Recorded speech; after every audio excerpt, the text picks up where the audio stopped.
လောကမှာလက်ညှိုးထိုးပြီးအပြစ်တင်ဖို့လွယ်သလောက်လက်မထောင်နိုင်တဲ့အထိအောင်မြင်အောင်စူးစမ်းဖို့ကြတော့မလွယ်ဘူးချစ်တဲ့သူကအကောင်းပြောမယ်မုန်းတဲ့သူကမကောင်းပြောမယ်ကြားပေမဲ့ဘသူတွေပါပြော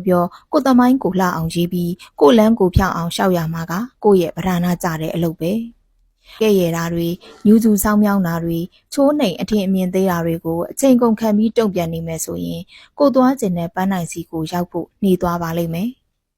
လူတိုင်းပြောတာလိုက်နားထောင်ပြီးမလိုတဲ့ပြဿနာတွေခေါင်းထဲထည့်ထားရင်လဲကိုယ်စိတ်အေးချမ်းမှုအတွက်အနှောက်အယှက်ဖြစ်သွားလိမ့်မယ်ကိုလုံနေတဲ့အလုပ်ကိုပဲနားလေတယ်ကိုဖြတ်တန်းခဲ့ရတဲ့ဘဝအကြောင်းကိုလောက်ဘသူမှသိချမသိဘူးကိုတိဆောက်ထားတဲ့ဆက်ဆံရေးနယ်မြေတွေကိုလည်းတခြားသူတွေခဏတာရောက်လာရုံနဲ့သူတို့နဲ့ချက်ချင်းအဝင်ခွင်ကြဖြစ်မှာမဟုတ်တလို့ရေရှည်မှလည်းသူတို့နဲ့အဆင်ပြေခြင်းမှပြေးလိမ့်မယ်